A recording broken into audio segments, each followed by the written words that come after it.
Welcome to the 8th episode of Amplify Life with Madhuri Thakur. Today's episode is brought to you by Nirvara, unique destination for Bharatiya products. You can log into www.nirvara.co.in to buy or sell handmade products. Nirvara echoes vocal for local. Now you can listen to your own show Amplify Life with Madhuri Thakur on Gaana, Google Podcast, Amazon Music, Spotify, Apple Podcast, and all the leading podcast apps. Don't forget to follow or subscribe. Thank you. Hey everyone, I'm Madhuri Thakur. Thank you for tuning into Amplify Life. In this show, we will talk about personal transformation, relationships, and life. How would we take responsibility for our own life? How can we grow, accomplish our goals, personal, professional, and relationship goals? We will learn how to unstuck ourselves from our limiting beliefs. We would be talking about practical and tangible actions that we can take and implement in our lives. Episode 8: How to improve communication skills. We cannot not communicate. We, the human beings, are supposed to be, and indeed we are, the most cerebral, phrenic, thoughtful, emotional, and developed species on this planet. We have developed many languages, high-tech tools, techniques of communication, and techniques for communication. Then why do we struggle to understand and be understood? Why do we struggle with relationships, jobs, neighbors, friends, workplace, and all other walks of life? And if we go deep into the issue, we will find that we often fail to communicate effectively. Wherever there is a connection, there is communication. In this episode, we will talk about the simple techniques to improve communication skills, which would be of great help for personal, social, and especially for professional growth. Here I recommend my listeners to keep their needs as background while listening to this episode, as some of my listeners wanted me to do a show on communication for social life, some wanted to learn communication for professional life, and some for an impressive personality and be likable amongst friends or colleagues. I have taken the pointers which would be equally helpful to all needs, and no doubt that communication skills are a must for an empowered and confident personality. And I want you to make a note of it that if you can talk or chat efficiently, then it doesn't make you a good communicator. We often mistake a loquacious or a talkative person for a person with excellent communication skills. Now let's listen how. First of all, what are communication skills? Communication skills allow you to understand and be understood by others. Communication skills are the abilities you use when imparting or receiving different kinds of information, new ideas, knowledge, emotions, feelings, etc. Communication skills involve listening, speaking, observing, and empathizing. It's also helpful to understand and appreciate the differences in how to communicate through face-to-face interactions, phone conversations, and digital communications, electronic media or social media. This we would take in another episode. Not all of us are born with strong communication skills. However, the good news is we all can learn and get ourselves trained to acquire communication skills. Today we are going to talk about 12 ways to improve communication skills and practical and easy ways to practice being an effective communicator. We would focus on learning to improve both components of communication skills, that are learning what to say and learning how to say. So let's move on to the episode and learn how to prepare ourselves for effective communication. The key to speaking well is to have something good to say. You have been learning from your success, failures, and bouncing back. Also, you have learned from others' stories. So you have something to say. Then why not keep a journal? Note down your good experiences. The key to good communication is to be prepared. We are always preparing ourselves from schooling to career to family to secure finances, and it goes on throughout life. So, as we grow, we always prepare, always have, and should have something good to say. Number one, to always intend to say something good, the first thing you need is to be interesting, and for being interesting, you need to be interested in others. Interested in what is happening around you in your locality, in your country, or around the globe, be it politics, economy, art, fashion, science, sports, major life issues, etc. You need to know and develop or prepare the what part of communication. So we need to be interested in life and people. For example, you expect a person to do a task efficiently and he doesn't do it. And you don't expect from a person and he can perform. Isn't that interesting? So, working with different people with different values, with different opinions is a challenging deal. But if you're interested in them, they would feel connected. And who doesn't want to feel important, valuable, praised, talked good about, and feel connected? So, a good communicator is interesting because he takes interest in the people he is communicating with. He listens to them, empathizes with them, and makes them feel heard. Now, when you are interested in life around you, you get ideas to break the ice or continue the communication. You become street smart. When you are updated in current affairs, whatever be your interest is, or may not be your interest, be it social, political, economy, sports, fashion, entertainment, etc., so that you can participate in any communication happening around you. You have better chances to be heard, liked, and connected, and can lead the communication. And once again, connection and communication go hand in hand. So be fascinated like a child. And fascination is a higher version of interest. Number 2, the next important thing to be interesting is being humorous and witty. Being humorous and being witty is a great skill possessed by people with high social and communication or interpersonal skills. To know more about interpersonal skills and likability, you can refer to our episode 7, Interpersonal Skills. Give a funny answer to a funny question.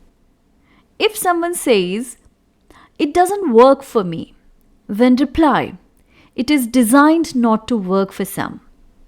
So don't let anybody put you down. Use your wit, assess the mood of the conversation, and talk accordingly. Be a student of life and people. Keep learning about life and keep learning about people. Be an aid to the flow of communication. Laugh and make others laugh. Use common sense and wit to make the atmosphere enjoyable. People should like your company. Now here, if you are interested in life and people, which we have discussed in the previous pointer, then you would have enough ideas, knowledge, and topics to pick, correlate, and use your wit to be a humorous and excellent communicator. Number 3, sensitivity. Try to be understanding. Try to understand in what position your listeners or speakers are in. What phase of life are they going through? Some people you are communicating with might be going through the tough time of their lives. So be sensitive to all, especially when you are talking informal. Number 4, knowledge. Here I want to share a powerful quote that is, "The man who reads is the man who leads." If you look at the life of successful leaders, Be them from any walk of life, they always provided quality food to their brains. That is, they have had the reading habit. Reading has always been a source of knowledge. Read books, read newspapers. In the digital age, you are always surrounded by good content, be it in the form of audio or visual. However, there is a lot of information and less knowledge, so choose your source of knowledge wisely and feed your brain with a healthy diet. Now, once you know what to say, then we need to learn to say it well. No matter how good an idea you have, or no matter how important information you are about to share, no matter how much knowledge you've gathered, if you are not able to deliver it well, then the power is lost, the control is lost, and opportunity is lost. So knowing what to say and knowing how to say are equally important components of efficient and effective communication skills. And this part comprises all the techniques of communication like tone, pitch, voice, pause, proximity, non-verbal communication skills, and tricks. So let's see how to say it well. Number 1, clarity and confidence. Clarity and confidence are directly proportional to each other. The more clear and understanding you have about the content, the more confident you become. And the less clear you are about the content, the less confident you are. And as a result of it, you start feeling anxious, you mumble, you fumble, and when you understand the content well, or you are clear about the message you want to deliver, then you don't mumble. Your voice is loud. So if you want to sound confident, don't want to mumble, then have a clear understanding of the content or info you want to share. And you will notice that you will automatically be loud enough, clear, and confident, and you will see as if the words are flowing automatically. Your speech is effortless. And be clear when you don't know about the subject or topic. Say it confidently that you are not aware of it, or you have no idea, or you are not sure about it. Be audible and adjust your voice as per the number of audience, proximity, and the format of oration. Like, is it a formal, a casual conversation, presentation, it's a speech, a seminar, etc. There is a lot more to it for each format. We can talk about it in another episode. Number 2, sincerity. If the message is delivered with sincerity, that does make all the difference. Parents' sincerity is captivating for the children. You give room to the friends who are sincere. You take their feedback, provided they are not criticizing for the sake of criticizing. People listen to a sincere leader. In the lectures, presentations, the sincerity of speaker and the audience will make the message fruitful. Now here something important is to listen carefully, that truth can be sincere, but sincerity equals truth is not always true. Or in other words, keep in mind while listening that it is not necessary that the person who is sincere is always telling the truth or right. He can sincerely say the lie, or a person can be sincerely wrong. So the truth is truth, and many a times people are both sincere and truthful. So being sincere and truthful at the same time is very important in personal and social communication. Number 3, repetition. To get better at something, we do it again and again. Practice making a little talk whenever you get the opportunity. Practice talking, be it at your business. Get better at talking to kids. Use more examples, use more ideas, more stories. Read books or take help from professionals to learn how to communicate so that you can always have something better to say. Wherever you are interacting, identify the area of opportunity and start practicing. In the beginning, communication with a large audience, be it public speaking or speech or seminars or any locution, may be difficult, but with practice it becomes easier and natural. Number 4, brevity. Don't take too long to say it when you can say it in short sentences or in a short time. You can learn and practice brevity by talking to kids. You talk to them for just 30 seconds and see if they would ask you to end it. Normally, this is the time span to capture your audience's attention. So encode your message or begin your message brief but make it powerful.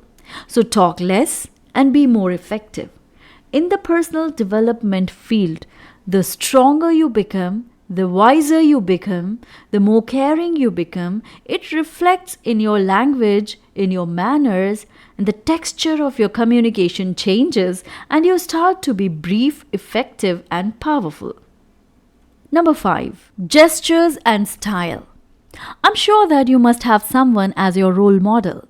All coaches or trainers recommend that you don't copy them. However, do watch them carefully.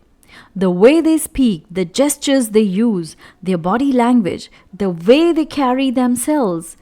In NLP, Neuro-Linguistic Programming, we call it modeling. Through modeling, you can develop your own style and be a student of style.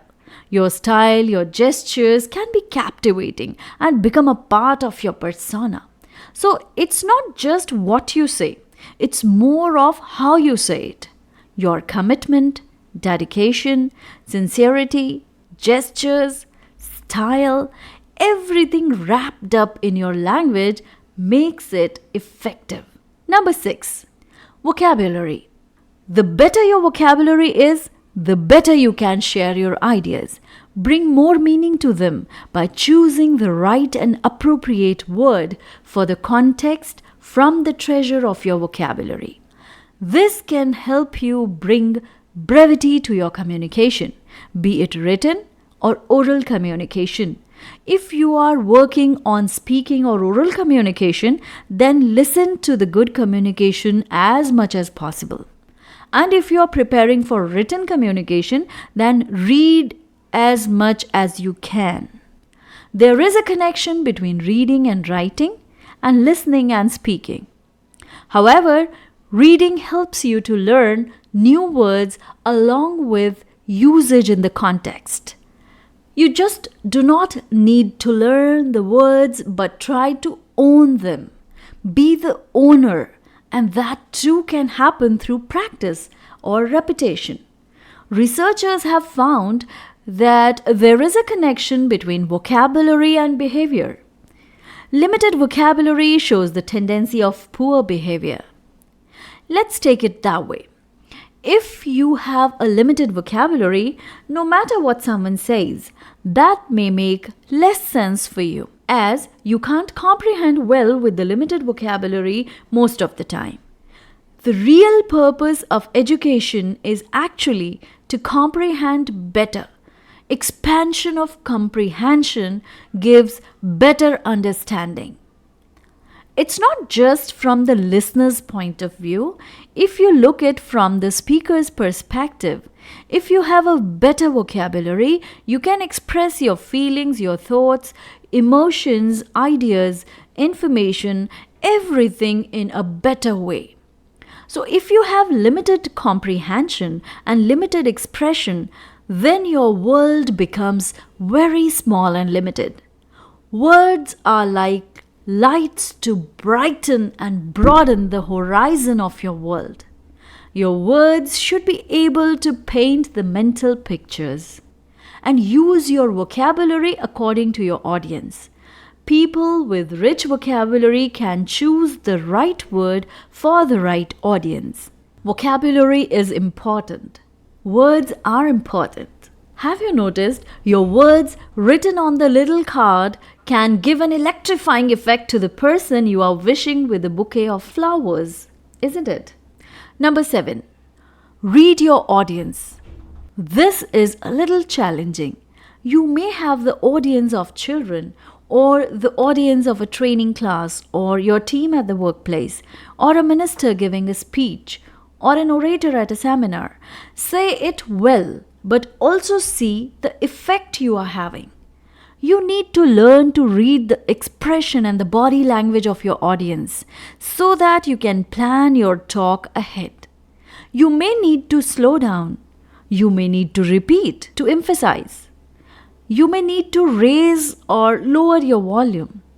You need to change your vocabulary. You may need to be bilingual. You may need to change your style. All you need to take feedback from their reaction to your speech to make it better to comprehend your audience. So the first thing is you see them, their head movement, facial expressions, is the chin up or down, eyebrows, hands folded or open. That is all your knowledge to decode non-verbal cues.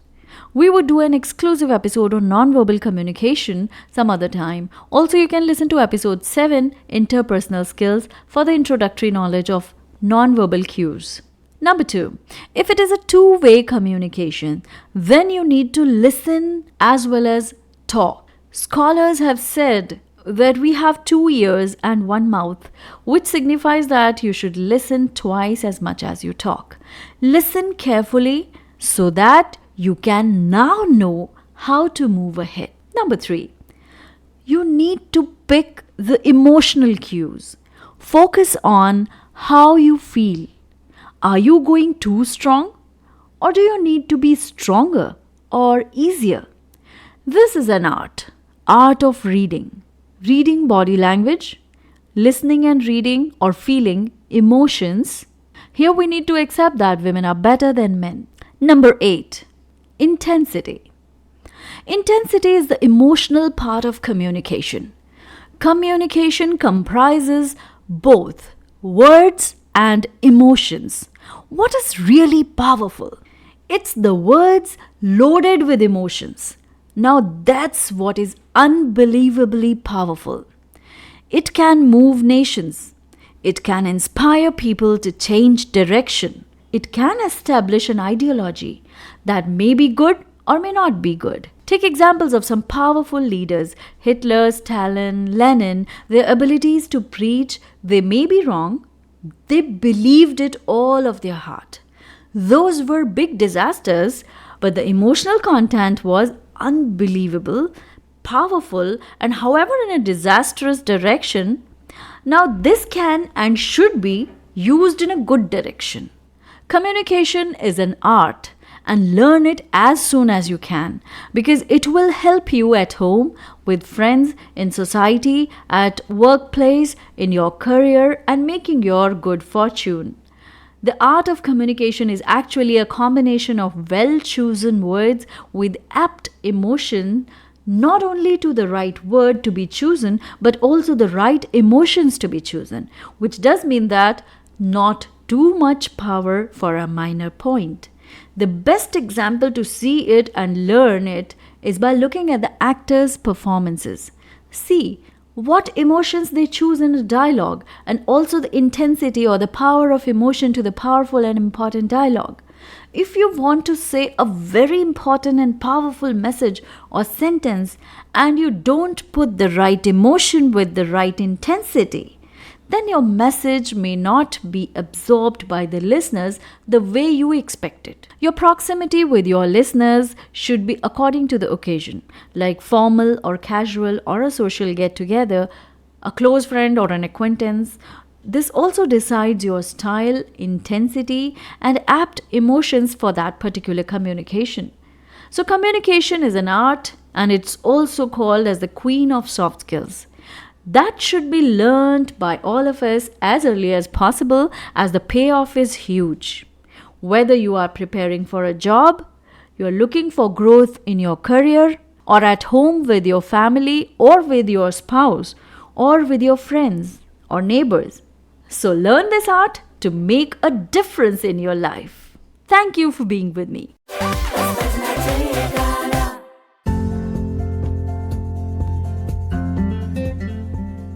Catch you in the next episode. You can write to me if you want me to take any topic or question of your choice related to personal empowerment, relationships, and life in your own show, Amplify Life.